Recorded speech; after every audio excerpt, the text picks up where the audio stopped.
I'm poet and writer Kaye Spivey, and for today's video, what I want to talk about is the fact that most writing advice is just wrong for you. Now, I want to preface this entire thing by saying that most people who give writing advice are not like trying to take advantage of you. They're not trying to give bad advice.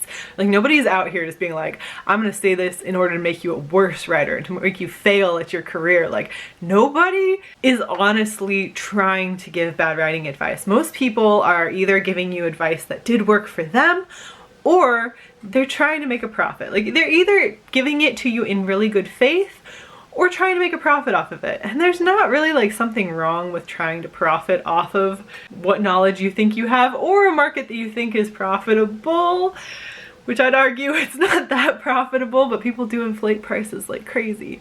Almost all education nowadays, someone is making a profit somewhere off of, so it's not something you can completely avoid.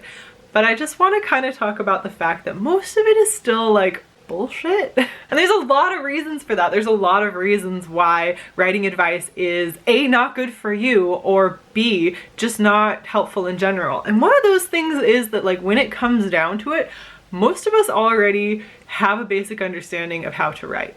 Like, if you got past English 101 in high school, you probably have a pretty good sense of sentence structure and punctuation and grammar and spelling. Like, you're probably competent about those things. And you probably also understand what a plot arc looks like. Like, you may not have paid attention in class, and honestly, videos that kind of reiterate the information that you learned or talk about them in a different way can be really, really helpful if you were just like checked out, not interested, had a really bad teacher. It can really help to refresh your mind, but it's probably not all new information. And a lot of those things also, all of those like mechanics of writing, like spelling, punctuation, grammar, even plot arcs, like all of those things are totally different from storytelling. Like, they're not the same thing. So like, think about like this. Let's say you were going to record a song, and let's even say you've written the song. Let's say it's your song, you wrote the words for it. Someone else, though, probably wrote the music, and that person who wrote the music is also helping you like lay the tracks and record it. So let's say that there's only like the two of you. Well, the person who's doing the recording with you, the producer, they're like, hey, for this track, it sounds really good if we had a violin. I need you to play the violin. And you're like, oh, cool. I learned violin when I was 7 and haven't played it since, but I'm sure that 7-year-old violin me will come in handy. You know, you're already a wonderful singer. Let's go say that your beautiful song, wonderful singer, and you go to play the violin tracks and they sound like you haven't played since you were 7. It's screechy, it's awful. But the producer is like, yeah, that's fine, we're gonna use that.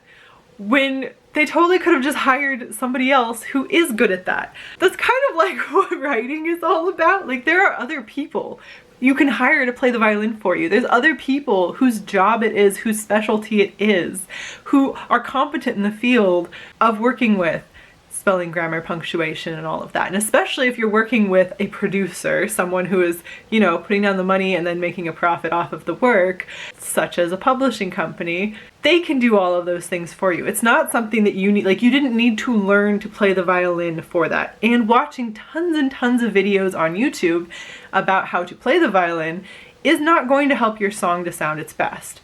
Hiring a professional to do that is what's going to make it sound its best. You hiring them really shouldn't be the thing that's happening if you're working with somebody else and they're also profiting from it. So already saying that you need to learn all of these other things, like, yeah, it's something you could learn, but it is not a thing that is going to help you with storytelling and writing your story. So there's one thing. Another thing is when people talk about story arcs and like how to write a story arc, like, there's only really so much that goes into that. Like, there has to be a reason we're telling the story. Because of that reason, some things need to happen. We gotta have some happenings, and then because of those happenings, we must reach a conclusion and the story has to end. That is story structure. That is how stories work. That's all there is, beginning, middle, end. And when people break down that into a lot of different ways, they're doing that always colored through the lens of them looking at whatever else was popular and what they were aware of, and then saying, why does this work? And that is interesting. That is interesting and helpful in a lot of ways. Like, it is really interesting as a reader and as like a literary analysis, looking at why things worked, why mechanics worked, why this story was told in this way, and why many stories seem to follow this same, like the hero's quest. Like, why are those things out there and interesting? However, it's not that helpful for a writer going in. The person who broke that down and said, hey, this worked with all of these popular stories, was only working with stories that they knew about which were popular, which immediately excludes anything they hadn't heard of. That would be anything that was only written in a language they can't read, anything that was only popular in a country they've never been to, heard of, read a book from, anything that was destroyed, that was super popular in its own time and was destroyed through book burning, lost to time, lost to war, anything like that. So already their sample size is very, very limited. So when you read something like Save the Cat Method or Hero's Quest, Anatomy of the Story, all of those things are based on these very specific sample sizes that very much create an echo chamber of each other. And so yes, they're all right. Those story structures really, really work, and they're interesting. And it is interesting to learn about them, but not from a creative writing perspective. When it comes down to actually writing and doing the work of writing, the only advice that really matters is one that's just, you know, like the Shia LaBeouf, like, do it, just do it. Like, reading stories and thinking about why those stories work, what things work in them, what makes them interesting, is also helpful, and also, like, in the long run, you're going to probably improve by looking critically at other work. Like, yes, all of those things can be useful to you. It doesn't mean they're useful to you, though. And that's part of the problem also. When you're trying to tell your story and you're looking at a lot of other people's advice and methods, you're going to get swayed by that. If the only thing we're looking for is like regurgitating popular content, then sure.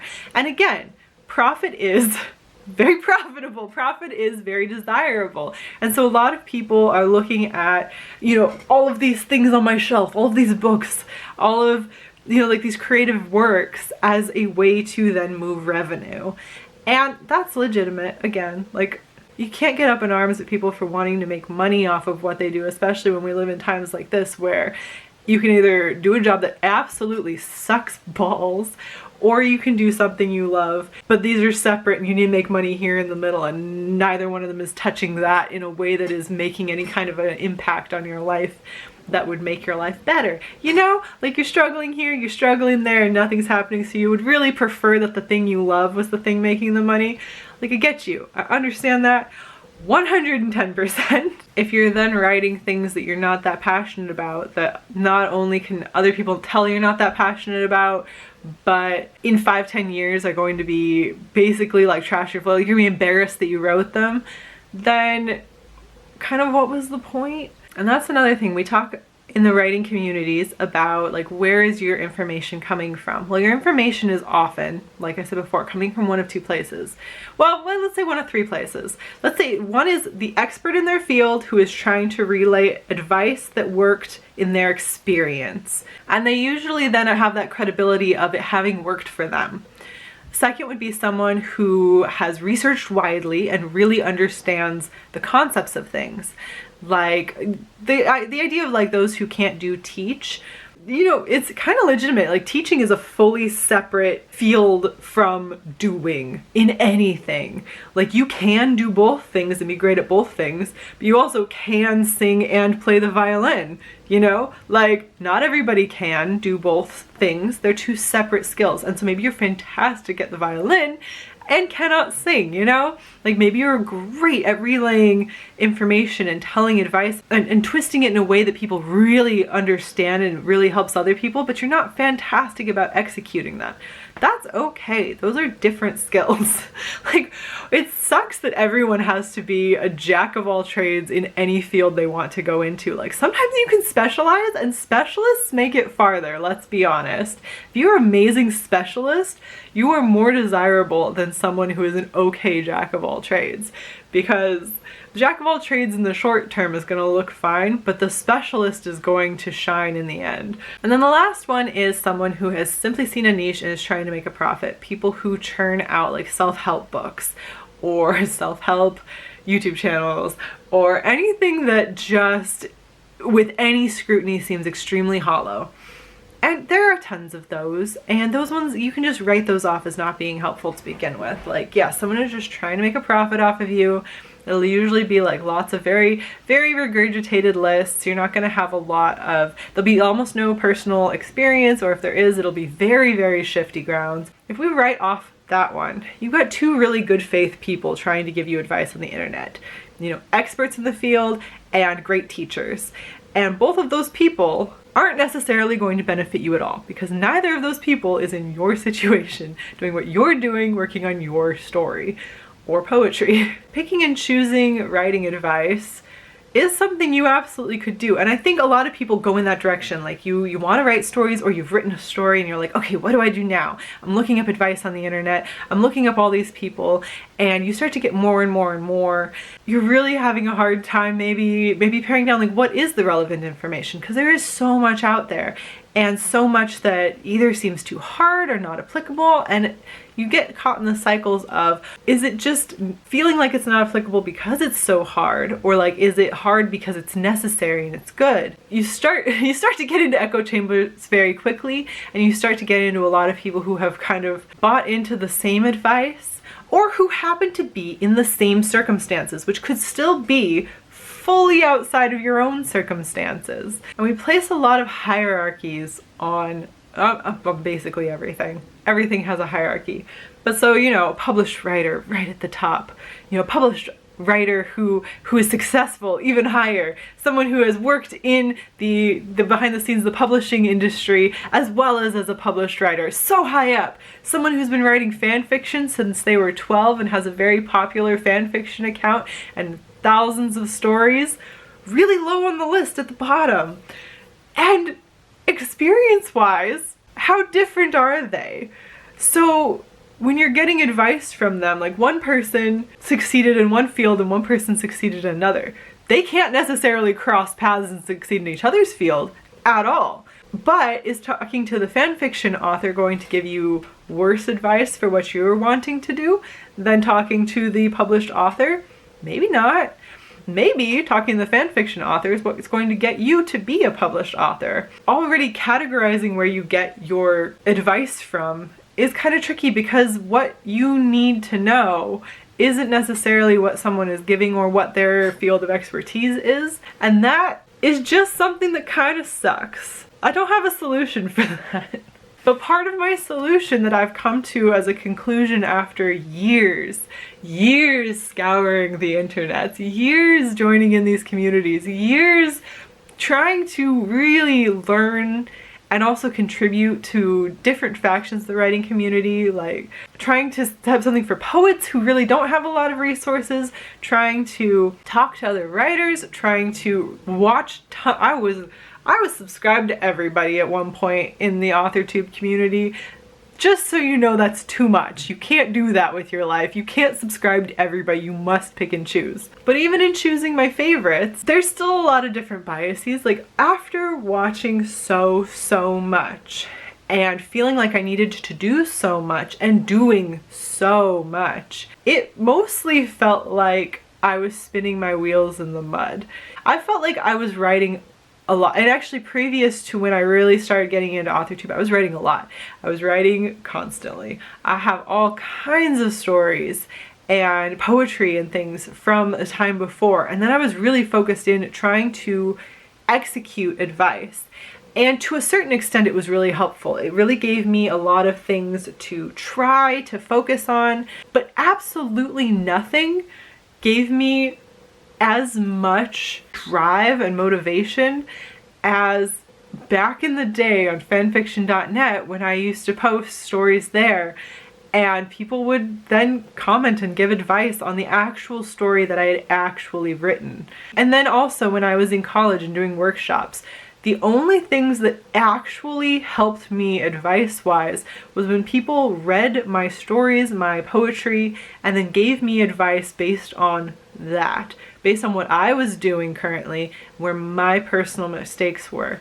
And so there was no amount of advice listening to other people talk about other people's work and other people talk about their own work and their own journeys. There's no amount of that gave me the same knowledge and the same tools that people simply reading my work gave me. I feel like that is so true and so universal that the only real piece of writing advice actually means anything coming from someone who hasn't even seen your face before. Like, I'm looking at the camera right now and you're there on the other end and I cannot see you. I don't know you. We've never met. And if we have met, I still can't see you right now. I don't know who I'm talking to. I'm talking to a lot of people, and that's true of everyone who's talking to a camera like this.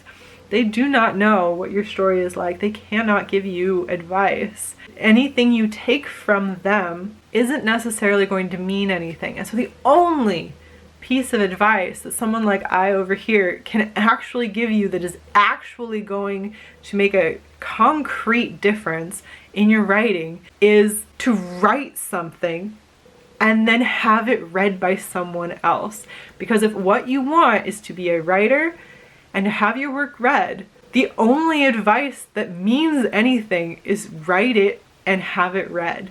Everything else are tools that you've probably learned by the time you get out of high school, honestly, or that someone else might be an expert in the field and could help you with that specific thing. Simply writing the stories and then putting them up online for somebody to be like, hey, this be weird. What are you doing here? This is really odd. Or like, you have got to start new paragraphs every time someone new is talking because you're driving me crazy and I love this story, but I cannot read this. Advice like that, where you're like, oh, I see that I'm doing that. And I know intellectually, I learned that that's a thing you're supposed to do. Now I can execute it. But someone just being like, make sure you do this. You're not gonna catch it for yourself. Even if you're good at self-editing, you're not gonna catch all that for yourself. People will talk about like needing beta readers and joining writing communities and how they did that. That's also not that helpful because they're not in your situation. You know, like when I was in high school and surrounded by other people and in writing clubs, it was really easy to have a writing community. When I started moving around all of the time, it was not easy to have a writing community. And now that I am older, it is really hard to find people of a similar age, similar life experience, who can do a writing community and also have similar work schedules.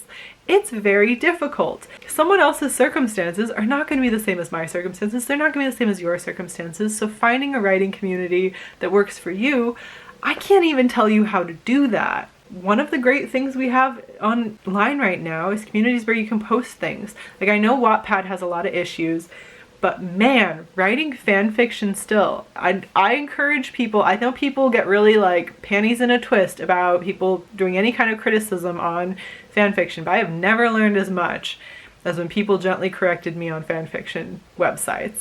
It is so helpful to just be like, this is really weird. Like, you have done this very strangely. Please stop. Or please, you have misspelled this thing so many times. I see that you're using the wrong form of this. It's horde versus horde. Like, versus horde with a W. That kind of stuff, that kind of shared advice when they're reading your actual work, so important. We can put up as much writing advice online as we want. We can publish as many how-to books. We can join chats and talk about like how to do these things and try and help each other, and it's all in such good faith. But at the end of the day, a lot of it's just going to be straight up bullshit because it isn't applicable to you specifically as someone who is trying to write.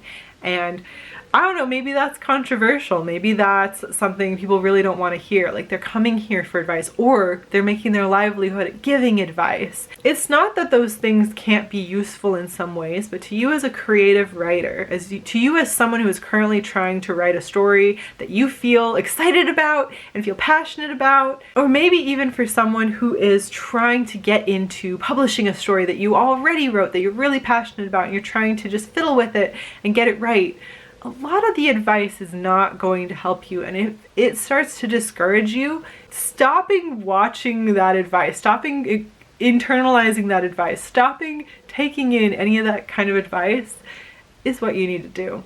Like, piling on more and more and more of it just because the communities say, like, oh, you should learn more and more. Learning is important. Learning is vital.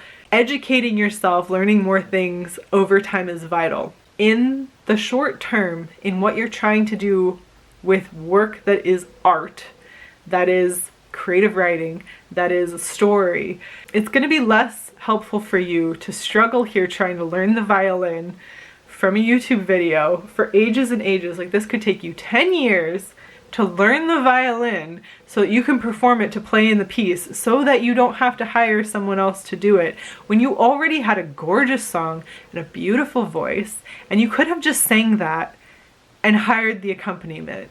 You could have just sang that and the producer could have hired the accompaniment. Someone else who saw how good your voice and your writing was could have hired the accompaniment for that. And I think we have to think about it more that way.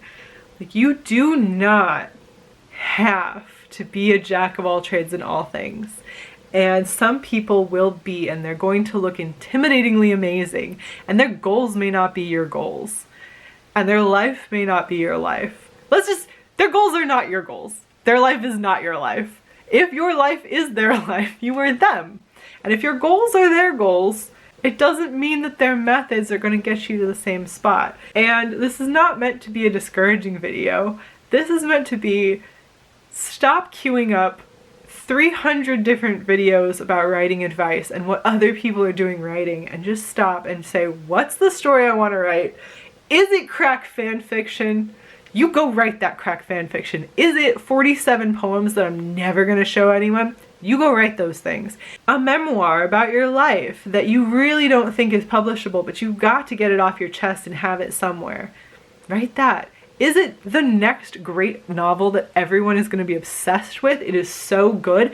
Get out there and just write that. You don't need someone to tell you, like, these are the things that are popular. You don't need someone to be like, hey, these are the things you need to watch out for, and these are the tropes you need to avoid. What is it? CinemaSins has ruined us all. Like, just write the tropes you want.